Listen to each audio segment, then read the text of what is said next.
Om Shanti. Good morning. 4 जनवरी 2025 की मुरली। सार है मीठे बच्चे, तुम अशरीरी बन जब बाप को याद करते हो तो तुम्हारे लिए यह दुनिया ही खत्म हो जाती है। देह और दुनिया भूली हुई है। मीठे बच्चे, तुम अशरीरी बन जब बाप को याद करते हो तो तुम्हारे लिए यह दुनिया ही खत्म हो जाती है। देह और दुनिया भूली हुई है। प्रश्न: बाप द्वारा सभी बच्चों को ज्ञान का तीसरा नेत्र क्यों मिला है? बाप द्वारा सभी बच्चों को ज्ञान का तीसरा नेत्र क्यों मिला है? उत्तर: अपने को आत्मा समझ बाप जो है, जैसा है, उसी रूप में याद करने के लिए तीसरा नेत्र मिला है। परंतु यह तीसरा नेत्र काम तब करता है जब पूरा योग युक्त रहे, अर्थात एक बाप से सच्ची प्रीत हो, किसी के नाम रूप में लटके हुए ना हो। माया प्रीत रखने में ही विघन डालती है। इसी में बच्चे धोखा खाते हैं।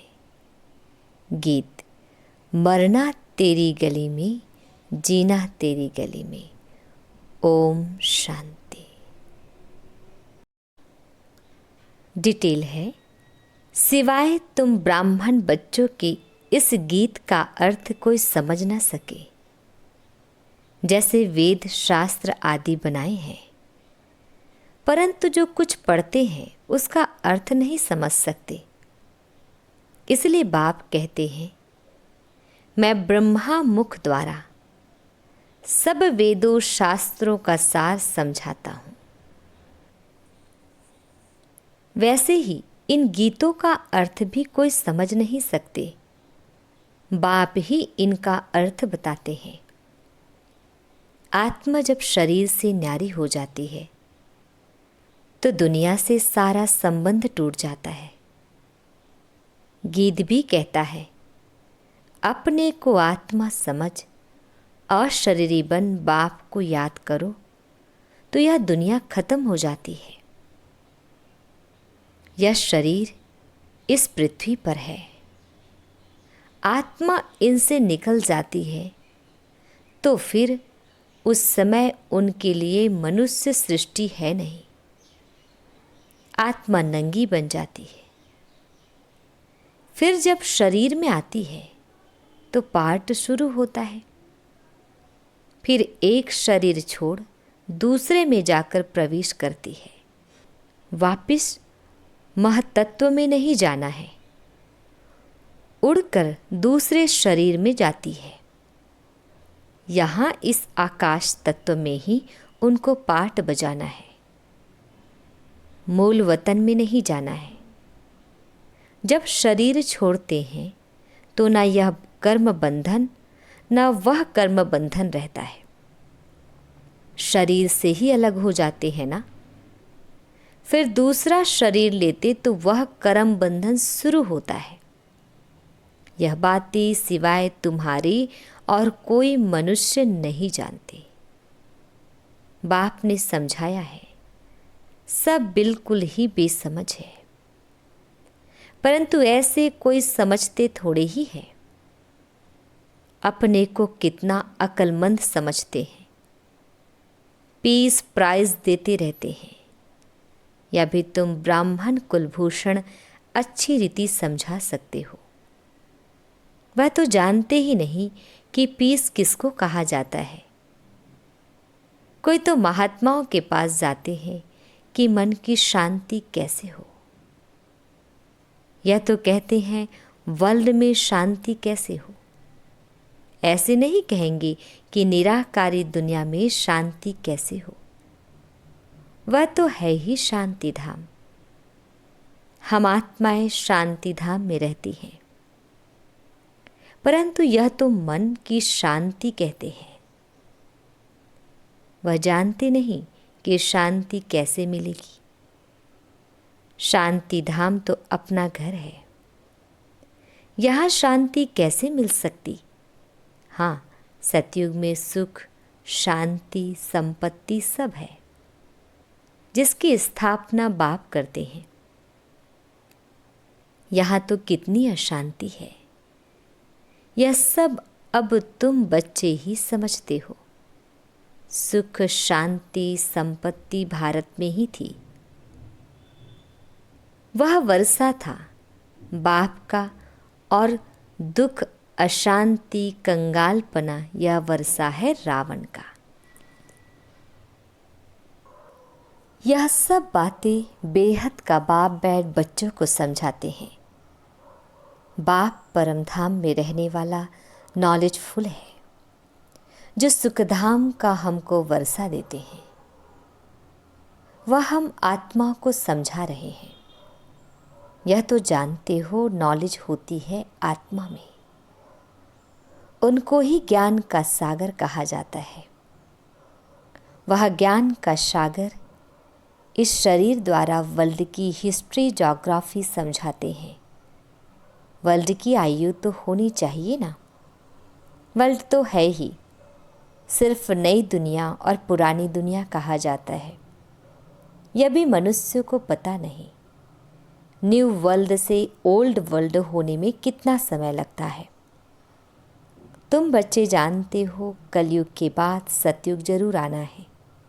इसलिए कलयुग और सतयुग के संगम पर बाप को आना पड़ता है।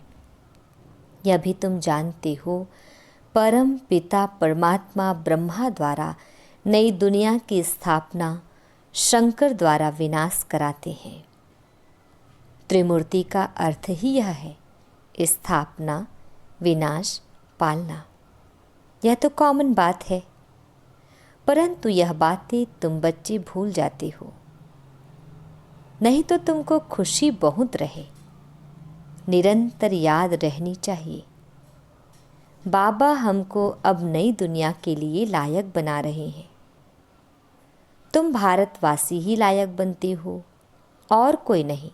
हाँ, जो और धर्मों में कन्वर्ट हो गए हैं वह आ जाते हैं, फिर इसमें कन्वर्ट हो जाएंगे जैसे उसमें हुए थे। यह सारी नॉलेज तुम्हारी बुद्धि में है। मनुष्यों को समझाना है यह पुरानी दुनिया अब बदलती है। महाभारत लड़ाई भी जरूर लगनी है। इस समय ही बाबा आकर राजयोग सिखलाते हैं। जो राजयोग सीखते हैं वह नई दुनिया में चले जाएंगे। तुम सबको समझा सकते हो कि ऊंच ते ऊंच है भगवान, फिर ब्रह्मा, विष्णु, शंकर, फिर आओ यहाँ। मुख्य है जगदम्बा, जगत पिता। बाप आते भी यहाँ हैं ब्रह्मा के तन में। प्रजा पिता ब्रह्मा तो यहाँ है ना। ब्रह्मा द्वारा स्थापना सूक्ष्म वतन में तो नहीं होगी ना, यहाँ ही होती है। यह व्यक्त से अव्यक्त बन जाते हैं। यह राजयोग सीख फिर विष्णु के दो रूप बनते हैं। वर्ल्ड की हिस्ट्री, ज्योग्राफी समझनी चाहिए ना।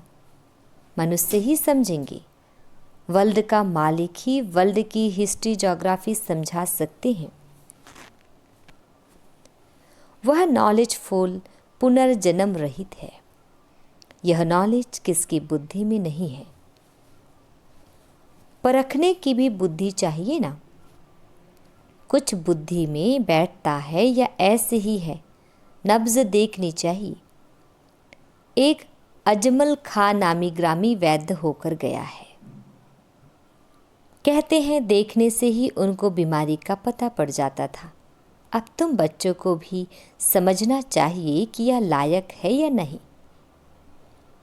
बाप ने बच्चों को ज्ञान का तीसरा नेत्र दिया है, जिससे तुम अपने को आत्मा समझ बाप जो है, जैसा है, उसको उसी रूप में याद करते हो। परंतु ऐसी बुद्धि उनकी होगी जो पूरा योग युक्त होंगी, जिनकी बाप से प्रीत बुद्धि होगी। सब तो नहीं है ना, एक दो के नाम रूप में लटक पड़ते हैं।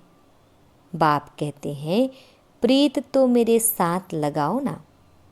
माया ऐसी है जो प्रीत रखने नहीं देती है। माया भी देखती है। हमारा ग्राहक जाता है तो एकदम नाक कान से पकड़ लेती है।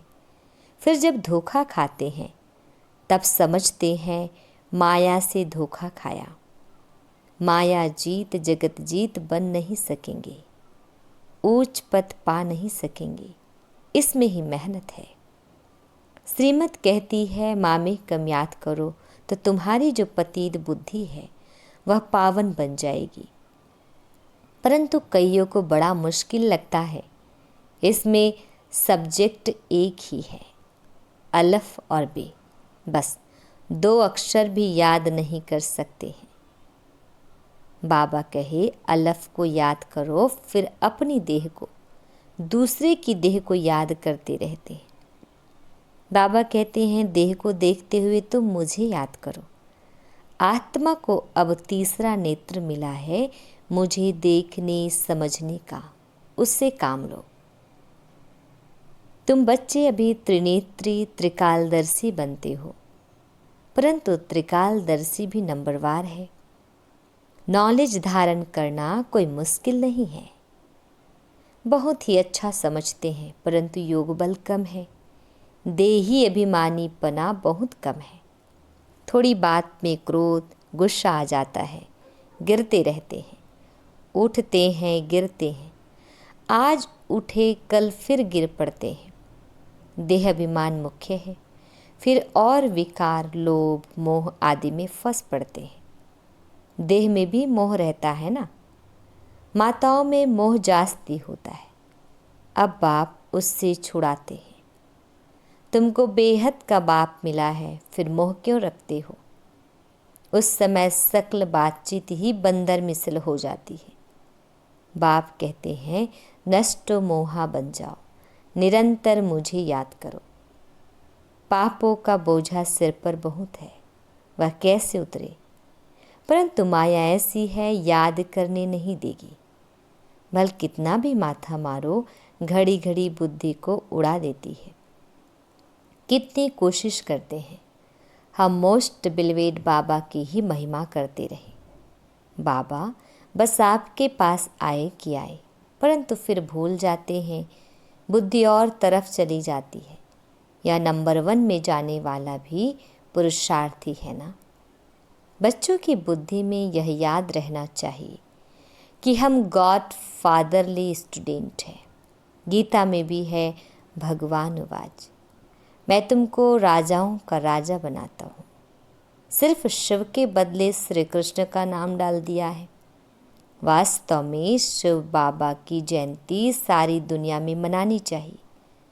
शिव बाबा सबको दुख से लिबरेट कर गाइड बन ले जाते हैं। यह तो सब मानते हैं कि वह लिबरेटर गाइड है, सबका पतित पावन बाप है, सबको शांति धाम सुख धाम में ले जाने वाला है। तो उनकी जयंती क्यों नहीं मनाते हैं?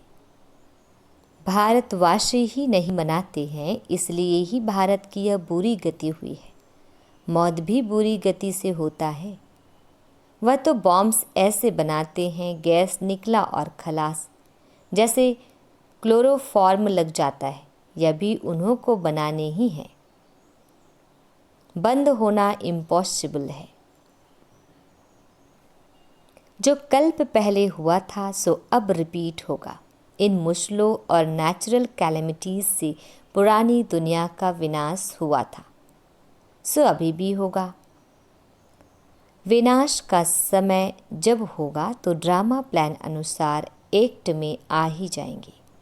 ड्रामा विनाश जरूर कराएगा। रक्त की नदियाँ यहाँ बहेगी। सिविल वार में 1-2 को मार डालते हैं ना, तुम्हारे में भी थोड़े जानते हैं कि यह दुनिया बदल रही है। अब हम जाते हैं सुख धाम, तो सदैव ज्ञान के अतीन्द्रिय सुख में रहना चाहिए। जितना याद में रहेंगे उतना सुख बढ़ता जाएगा। छी देह से नष्टो मोहा होते जाएंगे। बाप सिर्फ कहते हैं अलफ को याद करो तो बेबादशाही तुम्हारी है। सेकंड में बादशाही, बादशाह को बच्चा हुआ तो गोया बच्चा बादशाह बनाना। तो बाप कहते हैं मुझे याद करते रहो और चक्र को याद करो तो चक्रवर्ती महाराजा बनेंगे। इसलिए गाया जाता है सेकंड में जीवन मुक्ति, सेकंड में बेगर टू प्रिंस। कितना अच्छा है। तो श्रीमत पर अच्छी रीति चलना चाहिए, कदम कदम पर राय लेनी होती है। बाप समझाते हैं मीठी बच्ची, ट्रस्टी बनकर रहो तो ममत्व मिट जाए। परंतु ट्रस्टी बनना मासी का घर नहीं है, या खुद ट्रस्टी बने हैं बच्चों को भी ट्रस्टी बनाते हैं। ब्रह्मा बाबा के लिए बाबा कह रहे हैं, या कुछ भी लेते हैं क्या? कहते हैं तुम ट्रस्टी हो, संभालो। ट्रस्टी बने तो फिर ममत्व मिट जाता है। कहते भी हैं ईश्वर का सब कुछ दिया हुआ है, फिर कुछ नुकसान पड़ता है या कोई मर जाता है तो बीमार हो पड़ते हैं, मिलता है तो खुशी होती है। जबकि कहते हो ईश्वर का दिया हुआ है तो फिर मरने पर रोने की क्या दरकार है। परंतु माया कम नहीं है, मासी का घर थोड़ी ही है।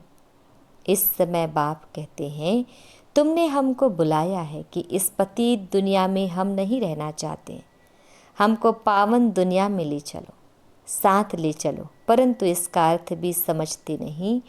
पतित पावन आएगा तो जरूर शरीर खत्म होंगे ना, तब तो आत्माओं को ले जाएंगे। तो ऐसे बाप के साथ प्रीत बुद्धि होनी चाहिए, एक से ही लव रखना है, उनको ही याद करना है। माया के तूफान तो आएंगे, कर्मेंद्रियों से कोई विक्रम नहीं करना चाहिए, वह बेकायदे हो जाता है। बाप कहते हैं मैं आकर इस शरीर का आधार लेता हूँ, यह इनका शरीर है ना, तुमको याद बाप को करना है। तुम जानते हो ब्रह्मा भी बाबा, शिव भी बाबा है। विष्णु और शंकर को बाबा नहीं कहेंगे, शिव है निराकार बाप, प्रजापिता ब्रह्मा है साकारी बाप। अब तुम साकार द्वारा निराकार बाप से वर्षा ले रहे हो। दादा इनमें प्रवेश करते हैं तब कहते हैं दादी का वर्षा बाप द्वारा हम लेते हैं। दादा मीन्स ग्रैंडफादर है निराकार, बाप है साकार। यह वंडरफुल नई बातें हैं ना। त्रिमूर्ति दिखाते हैं परंतु समझते नहीं, शिव को उड़ा दिया है। बाप कितनी अच्छी अच्छी बातें समझाते हैं, तो खुशी रहनी चाहिए। हम स्टूडेंट हैं, बाबा हमारा बाप टीचर सतगुरु है। अभी तुम वर्ल्ड की हिस्ट्री ज्योग्राफी बेहद के बाप से सुन रहे हो, फिर औरों को सुनाते हो। यह 5000 वर्ष का चक्र है। कॉलेज के बच्चों को वर्ल्ड की हिस्ट्री ज्योग्राफी समझानी चाहिए। 84 जन्मों की सीढ़ी क्या है? भारत की चढ़ती कला और उतरती कला कैसे होती है यह समझाना है। सेकंड में भारत स्वर्ग बन जाता है, फिर 84 जन्मों में भारत नर्क बनता है। यह तो बहुत ही सहज समझने की बात है। भारत गोल्डन एज से आयरन एज में कैसे आया है, यह तो भारतवासियों को समझाना चाहिए, टीचर्स को भी समझाना चाहिए। वह है जिस्मानी नॉलेज, यह है रूहानी नॉलेज। वह मनुष्य देते हैं, यह गॉड फादर देते हैं। वह है मनुष्य सृष्टि का बीज रूप, तो उनके पास मनुष्य सृष्टि का ही नॉलेज होगा। अच्छा, मीठे प्यारे बाबा हम बच्चों को विश कर रहे हैं। मीठे मीठे शिकिल दे बच्चों प्रति माता पिता बाप दादा का याद प्यार और गुड मॉर्निंग। रूहानी बाप की रूहानी बच्चों को नमस्ते। हम रूहानी बच्चों की रूहानी माता पिता बाप दादाजी को याद प्यार गुड मॉर्निंग और नमस्ते। शुक्रिया मीठे प्यारे बाबा, आपका लाख लाख शुक्रिया। धारणा के लिए मुख्य सार है, फर्स्ट पॉइंट है, इस छीछी देह से पूरा नष्ट मोहा बन ज्ञान के अतीन्द्रिय सुख में रहना है। बुद्धि में रहे, अब यह दुनिया बदल रही है, हम जाते हैं अपने सुखधाम। सेकंड पॉइंट, ट्रस्टी बनकर सब कुछ संभालते हुए अपना ममत्व मिटा देना है। एक बाप से सच्ची प्रीत रखनी है। कर्मेंद्रियों से कभी भी कोई विक्रम नहीं करना है। वरदान, ब्रह्मा बाप समान श्रेष्ठ ते श्रेष्ठ तस्वीर बनाने वाले परोपकारी भव। ब्रह्मा बाप समान श्रेष्ठ ते श्रेष्ठ तस्वीर बनाने वाले परोपकारी भव। डिटेल है, श्रेष्ठ स्मृति और श्रेष्ठ कर्म द्वारा तकदीर को तस्वीर श्रेष्ठ स्मृति और श्रेष्ठ कर्म द्वारा तकदीर की तस्वीर तो सभी बच्चों ने बनाई है। अभी सिर्फ लास्ट टचिंग है संपूर्णता की व ब्रह्मा बाप समान श्रेष्ठ ते श्रेष्ठ बनने की। इसके लिए परोपकारी बनो, अर्थात स्वार्थ भाव से सदा मुक्त रहो। हर परिस्थिति में, हर कार्य में, हर सहयोगी संगठन में जितना निस्वार्थपन होगा उतना ही पर उपकारी बन सकेंगे। सदा स्वयं को भरपूर अनुभव करेंगे, सदा प्राप्ति स्वरूप की स्थिति में स्थित रहेंगे, स्व के प्रति कुछ भी स्वीकार नहीं करेंगे। स्लोगन, सर्वस्व त्यागी बनने से ही सरलता व सहनशीलता का गुण आएगा। सर्वस्व त्यागी बनने से ही सरलता व सहनशीलता का गुण आएगा। अपनी शक्तिशाली मनसा द्वारा शकाश देने की सेवा करो। आज हमारा मेडिटेशन का होमवर्क है, अपनी शक्तिशाली मनसा द्वारा शकाश देने की सेवा करो। इसका डिटेल है, यह शकाश देने की सेवा निरंतर कर सकते हो। यह शकाश देने की सेवा निरंतर कर सकते हो। इसमें तबीयत व समय की बात नहीं है। तबीयत खराब है या समय नहीं है, इस तरीके का जब हम शब्द बोलते हैं ना, उसके लिए तो दिन रात इस बेहद की सेवा में लग सकते हो। जैसे ब्रह्मा बाप को देखा, रात को भी आँख खुली और बेहद की शकाश देने की सेवा होती रही। ऐसे फॉलो फादर करो। जब आप बच्चे बेहद को शकाश देने की नज़दीक वाले ऑटोमेटिक शकाश लेते रहेंगे।